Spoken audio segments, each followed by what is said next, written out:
Question: which of the following conditions is characterized by the presence of a lateral deviation of the spine in the coronal plane with rotation of the vertebrae, often leading to a prominent rib hump? A. Scoliosis. B. Kyphosis. C. Lordosis. D. Spondylolisthesis. Answer: A. Scoliosis. Explanation: scoliosis is a lateral curvature of the spine, which often involves rotation of the vertebrae. This lateral deviation results in asymmetry of the trunk, leading to a prominent rib hump on one side. Kyphosis refers to an excessive outward curvature of the spine, typically in the thoracic region, resulting in a rounded or hunched back. Lordosis is an inward curvature of the spine, usually in the lumbar region, leading to a sway-back appearance. Spondylolisthesis is the anterior displacement of a vertebra relative to the one below it.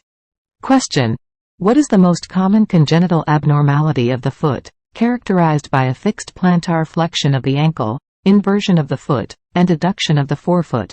A. Clubfoot, congenital talipes equinovarus. B. Metatarsus adductus. C. Polydactyly. D. Syndactyly.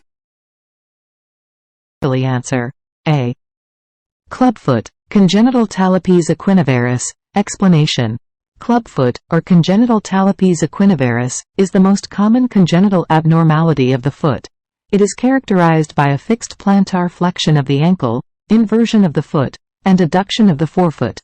Metatarsus adductus is a condition characterized by the inward deviation of the forefoot. Polydactyly refers to having extra digits, while syndactyly is the fusion of digits. Question: which of the following is a developmental disorder of the hip where the femoral head is partially displaced out of the acetabulum? A. Developmental dysplasia of the hip, DDH. B. Legg-Calvé-Perthes disease. C. Slipped capital femoral epiphysis, SCFE. D. Congenital hip dislocation. Answer: A. Developmental dysplasia of the hip, DDH. Explanation: developmental dysplasia of the hip, DDH, is characterized by abnormal development of the hip joint, resulting in a shallow acetabulum and potential partial dislocation of the femoral head. Legg-Calvé-Perthes disease involves avascular necrosis of the femoral head. Slipped capital femoral epiphysis, SCFE, is a condition where the femoral head slips off the neck of the femur. Congenital hip dislocation refers to complete displacement of the femoral head from the acetabulum at birth. Question: which of the following conditions is characterized by a lateral bowing of the tibia with associated fibular bowing, often leading to a windblown appearance of the legs? A. Blount's disease. B.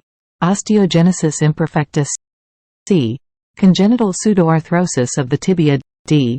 Legg-Calvé-Perthes disease. Answer: A. Blount's disease. Explanation: Blount's disease, also known as infantile or juvenile tibia vara, is characterized by progressive bowing of the tibia, primarily affecting the medial aspect, leading to a windblown appearance of the legs. Osteogenesis imperfecta is a genetic disorder characterized by brittle bones.